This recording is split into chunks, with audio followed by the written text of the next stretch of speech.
Good on everybody. Thank you very much, Tally. So, as was mentioned, yesterday we played some Elden Ring, and today we're going back down the memory lane. Before I played Souls, before I played all the rings and stuff, I used to speedrun Prince of Persia quite a bit. With me are the wonderful Epic Dude guy, yet again. Hello. This time he's more than just played the game, he's run it a lot. And also with me is Drunken Shoe. Hey there. Who will be also helping me out with commentary because the run is quite short, it's quite action-packed, there's going to be a lot to cover. So first I'm going to mention that we are doing the any percent standard category. What that means is that there's no limitations on the approach that we can take to finishing the game. So that means basically zipping is going to be the main glitch that we utilize. And we will also play on the easiest difficulty. There are not that many differences between the difficulties, but it does change the HP bars of boss fights, and there are going to be 2 boss fights in the run. So if you do it on easy, it's going to be the fastest. So Robbie, get ready on time, and we can start in 3, 2, 1, go. Alright, so normally when you start this game, there's supposed to be these like CGI cutscenes, but the game is so well made that you can just go ahead, rename the folder in the directory, and then the cutscenes don't show up, so no cutscenes there, we go straight into action. One little trick that you immediately saw me do is I actually animation cancel my attacks to be able to just move a little bit faster. Here I need to kill a bunch of enemies, and I'm hoping to get a special secondary weapon, which is on the ground right there. It's the sword. I want this sword because that will allow me to kill the next boss a little bit faster. Cutscene, there we go. The axe would also work, right? Yeah, the axe would work as well. There's 3 weapons you can get there, and 2 of them are good. So it's pretty likely that you'll get a good weapon. Yeah, we're also like 15 seconds into the run, so if you don't get it, you can reset pretty easily. Nice block roll. Good side rolls here. So if he does it correctly like this, then you can actually save a lot of time by not getting aggro with the enemies. Yeah, also what's important to note is that side rolling is actually the fastest way to move on flat ground. So I'll be doing that in sections where there will be a lot of running around as well. And unlike in Sands of Time, where you can simply put your weapons away and then not aggro onto the enemies, here in this game you automatically lock on when you're like 7 kilometers away. So yeah. But yeah, side rolling prevents it most of the time. Because they added the option to have a secondary weapon, they kind of needed that button to map it to.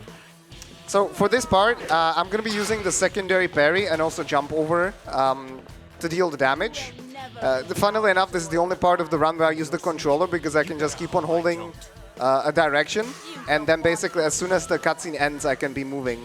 On keyboard, I would have to time that, so that helps a little bit. So these are the secondary parries. We didn't know them for the longest time that they existed. But basically you have to wait for an attack and then block it and then move perfect secondary fight. attack at the same time. And they do so much damage that you can make this fight scripted. Yeah, exactly. Kind of like Elden Ring yesterday. Same thing.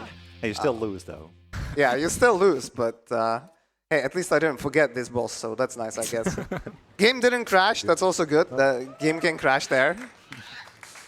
And yeah, so we get kick off the boat, and now there's going to be, well, basically the final boss of the game, which is this crow coming up. At least in practice, I got absolutely destroyed, so hopefully that doesn't happen. Yeah. Very conveniently, there's a stick on the ground. Don't really need it for anything, but I guess we'll pick it up anyways. And what we're going to be trying here is something called ledge storage. So we'll see if we'll see how that goes. But essentially what I want to do is I want to try climbing on a ledge and have it interrupted by an enemy. And we'll see how it goes, and then we'll explain what it is good for. Crows So go up. manipulating the bird position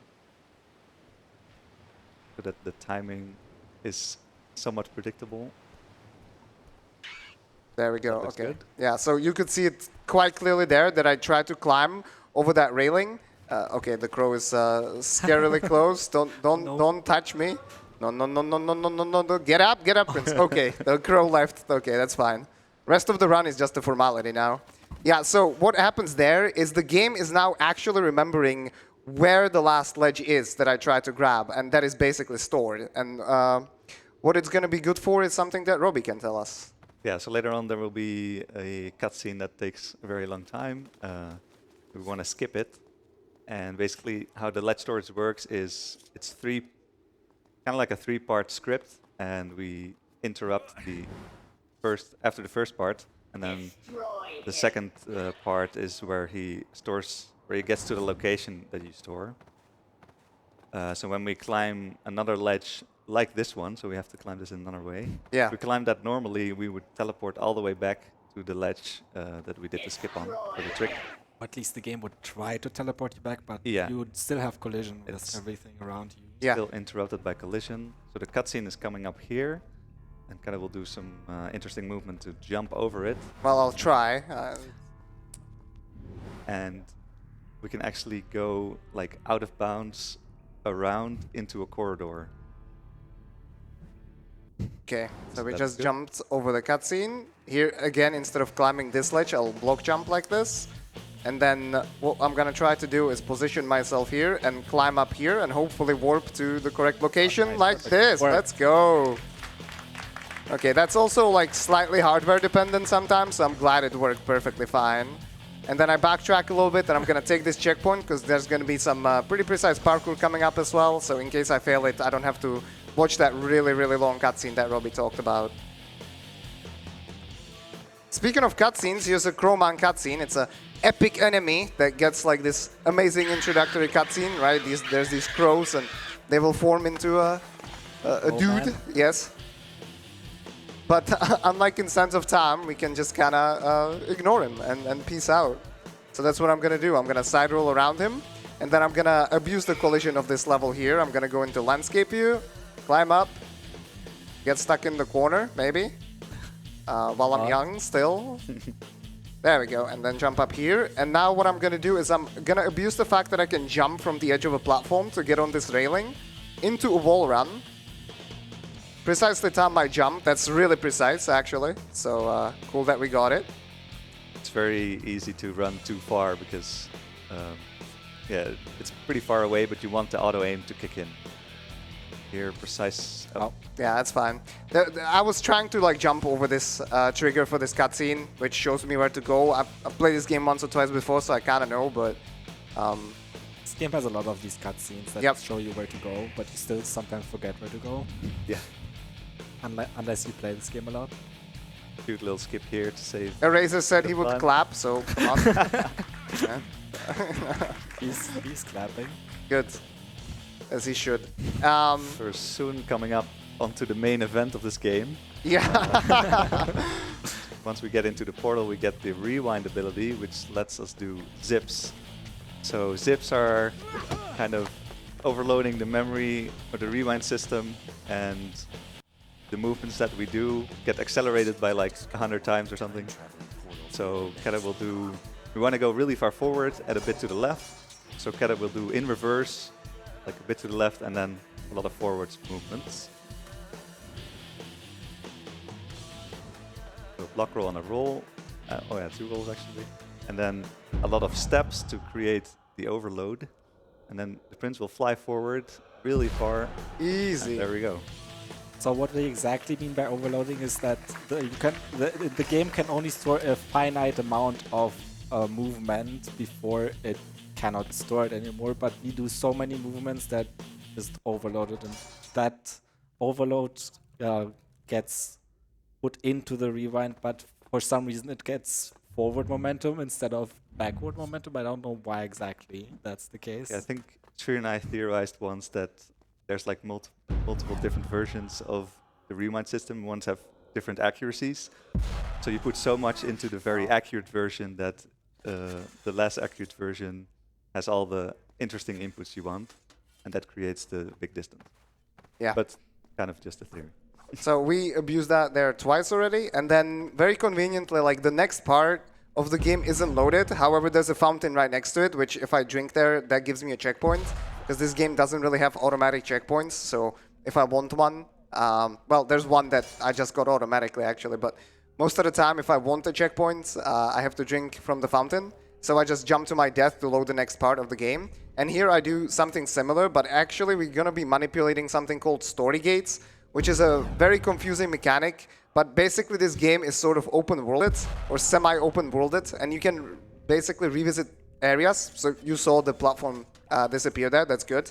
That means I actually manipulated the story gate correctly. I'm gonna crash the game here on purpose and then reload the save file again. and that's gonna turn us into this Maggot Man, Sand Wraith, which means we are in a different part of the story, right? So we can revisit the same area a couple of times, and the game has a system through which you can keep track. Why did he put the sword away? I will not understand, but that's fine. Has to keep track of which version of the area to load. And essentially what we just did is we went from like what? Storygate 2 to Storygate 58 or something like that. Out of like 60. 64, yeah. 5. 65, yeah. So we went to a very, very, very late game part of the game right now. That one zip basically saves like what? Almost 2 hours or something. Yeah. You can actually do that skip without any glitches. It's kind of cool.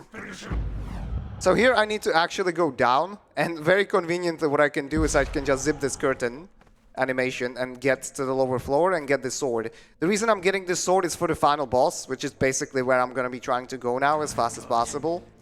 I'll also be getting a different secondary, but the secondary is going to be, and I'll be using that primarily to deal damage, but the secondary damage is based on the primary weapon's damage, so I need something that isn't like the stick or something like that. What's also important to note is that any zip that gives me vertical distance like this, I need to cancel at a specific time, otherwise I would be actually taking damage, which would not be cool, and I would just die. So I need to basically cancel it during the upwards part of that animation. That's why Kata is moving the camera up to give himself a visual cue to when to release. It's a very handy trick you can do in this game. Because in Sense of Time, it will usually give you that cue automatically. But here it doesn't. So there I didn't fail. I actually backtracked on purpose to hit a specific trigger there. And now I'm going to be zipping through this wall again. And once again, I could see the camera. Yeah, and this is exactly what happens when you do it too late. But I'll just rewind trick, or maybe not. Okay, we're dead. That's not good. That was... I tried, though. So I tried to show off like a different trick to salvage it there, but it's okay. So that lost quite a bit of time, unfortunately, and I'll have to show like a different version of getting down here. I'll try to do the... Yeah. Not drop glitch. I'm gonna try to do the... Drop zip. Yeah, the drop zip. Please stand up. Thank you. Yeah, zipping down is actually pretty difficult. There's one... Don't you need the sword? Yeah. Or now I'll do like the ancient version. Oh god. uh, Boomer version. Yeah, this is like the 2015 version. Okay, that didn't work. That's fine. So I'm gonna be zipping this downwards ledge animation to try and get beneath and go back to the sword that I picked up. Need to like release the... Okay. Release the rewind at the exact right time, but the game doesn't always let you do that. You can only stop the rewind at certain points in the rewind. Let's try that again. Too low again? Come on, how is that even possible? Okay, now I'm out of sand, so now I have to wait. So this is a good time to read a donation if we have some. Perfect, because I was just going to ask if you wanted some encouragement. We have Mighty Myth here with $15 saying, "Good luck, Harriet. So good to see you running this here. You are absolutely great." Oh, there we go. Easy. Okay, that's actually like insanely hard. Yeah. That zip is so old and so hard. Yeah. No one should ever do that. Ever. Well, that's what happens when you mess up. You have to revert to some ancient strategies, that I pulled out of my cookbook. One day I'm gonna release it and like, yeah, I don't know. It's gonna get published somewhere. It's gonna be cool. I don't know why it's not there. Then our grandchildren will be cooking these recipes. All right, so let's do this again. Go up, go forwards, go up. And then you see that is black right there, so it's not loaded. So that's why I basically that's why I'm gonna drop off this ledge to load that area properly, and also to not mess up the story gates. This is actually deceivingly silly. Like I'm just trying to freaking wall around here, Prince, please. Thank you. There we go. So now we go back, hit the trigger, get around the ninja ladies, and try to not die this time. That would be preferable. So. What I have to do is I have to get stuck like in this corner of the doorway to actually de-aggro the ladies. Otherwise they would be annoying me. So there we go. That's the correct cancel. You could see that Prince was still going up when I stopped the rewind. Last time he already started going down, so I died. Small little backtrack again to get to load this area that's coming up. And also, this is supposed to be like a chase sequence. And there's nobody chasing us except for our demons of our speedrunning past. And also this guy that just showed up and yeah, he's gone again. So Fashionably late. bye. That's the first and last time that we see him. This guy is the Haka. He's supposed to actually like be chasing you throughout the game and stuff, but yeah, it's not really a part of the speedrun. Yeah, the prince has been chased by the Dahaka for the longest time, and you only see him once in this run. Yep. So here you might be wondering while I'm zipping when there's, you know, just... Excuse me?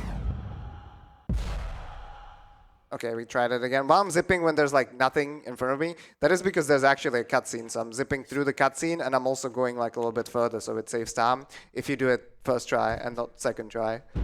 If I do it second try, of course. Let's see. There we go. Okay.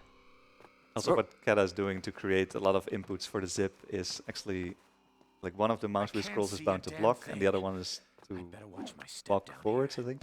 Yeah, that's correct. Because you usually want, when you want to zip, you want to stay in place. So when you block a lot, it creates inputs and you keep your position. So that's really nice for this game. Yeah, that is definitely really good. Cannot scroll too fast because the game doesn't accept inputs at like an unlimited frequency, but with some good timing it works out. So here I zip to this like hidden area to get this banana sword. That is the secondary that I was talking about, and I'll be using that to kill the final boss, which is Kylina. You're also supposed to fight her a couple of times throughout the game, but we don't do that. We only do that once. Yeah, the sword really does a lot of damage, and the downside is that you take damage when you deal damage with it. But we don't need to do a lot of fighting, so that's fine. So this is a pretty cool zip. You get to see basically kind of how it progresses. You also get to see areas loading and deloading. It's like this. And I somehow ended up out of bounds. That's... Did it? Oh, you might be able to go in now. Oh. Barely. I was calculated. I've never seen that before, but I calculated it ahead of time. So, yeah, that was basically just a bunch of platforming there that we skipped, so that's kind of neat. And then there's more platforming to be done here, but we're just going to do a roll zip over it, like this. And this zip is going to be cool as well, but I have to wait for some sand. This is also kind of the perk of being the sand wraith, is that our sands get regenerated automatically. As a normal prince, without the mask, you would have to be like destroying objects and stuff like that to be able to regenerate your sand. So here I'm going to be zipping this animation to get backwards and downwards momentum as well, and I have to cancel it at a pretty specific time.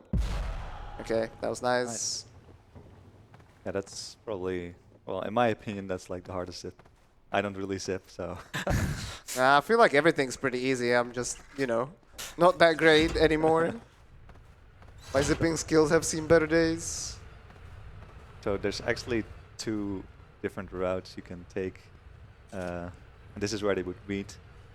This is where Storygate 63 is, and you can do some weird Storygate manipulation by like rewinding into it to get it in an unintended way. And that's how you can skip the Mystic Caves and save a bunch of time.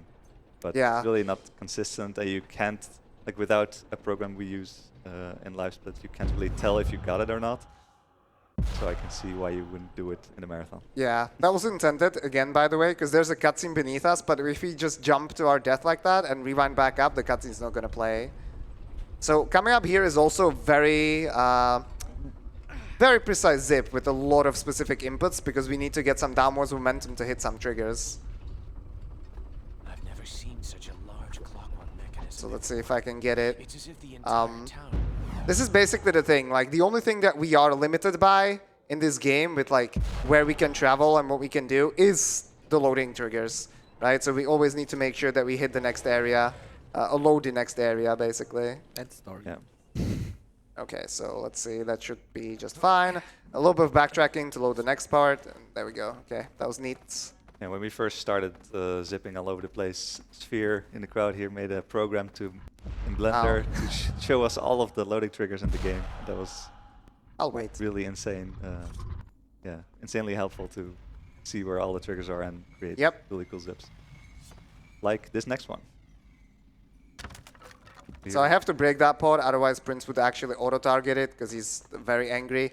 I would be as well if I was speedrunning this game still, but fortunately I only get to do it at marathons. So a lot of camera manipulation there to make sure that I'm zipping in, you know, only the right angles. And it's another zip where you can see things loading and deloading, which is really, really neat.